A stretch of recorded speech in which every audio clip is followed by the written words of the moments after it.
Good morning guys.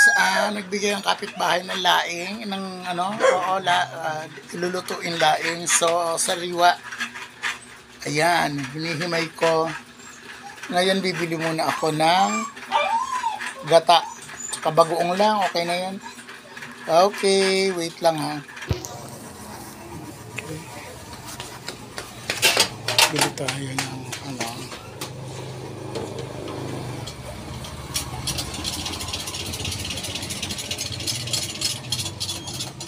sirup ng asal. Tsaka yung mangga.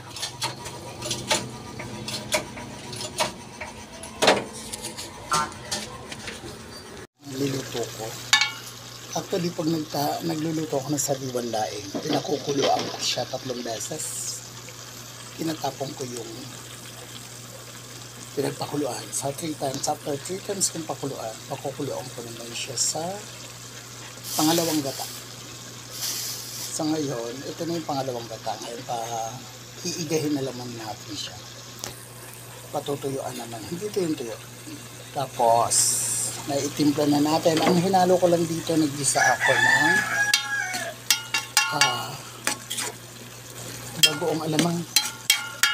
Yun lang. Tapos sili, luya, sibuyas. Yun. Tapos ngayon, pag medyo iga na to, lalagay natin yung pangalawang kakang gata. Andito ang kakang gata.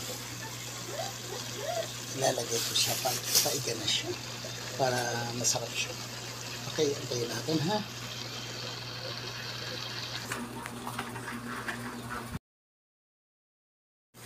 Okay guys, since iga na siya, ilalagay na natin yung kakang gata. Iga na siya sa pangalawang gata. Okay, ayan na, iga na. Ilalagay natin ang pangalawang gata. Ito na.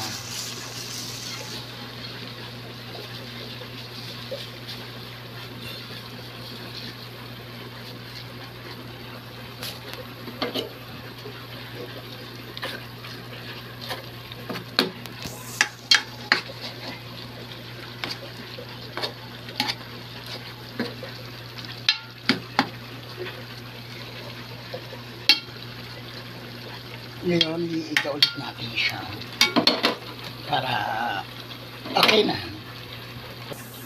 Okay guys, tinulan tayo sa gata. Nagpahabol ako ng kokomang. Instant gata. Kasi yung binilhan ko, ano siya, nagmamadali sa pagpiga. So parang wala rin. Baliwala. So baliwala yung aking biniling pag 30 pesos na milk. So ayan.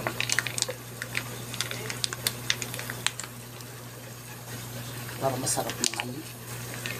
Wala lang ang halo wala pang gata. Okay, ayan. Hintayin na lang natin finished product.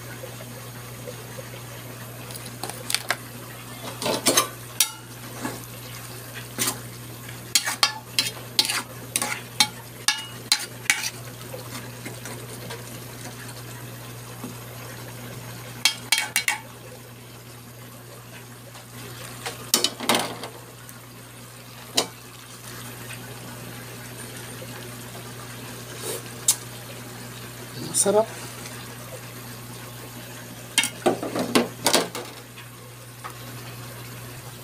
So, okay guys, okay na.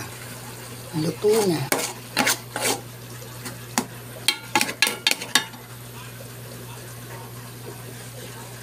Ito ng finished product. Okay.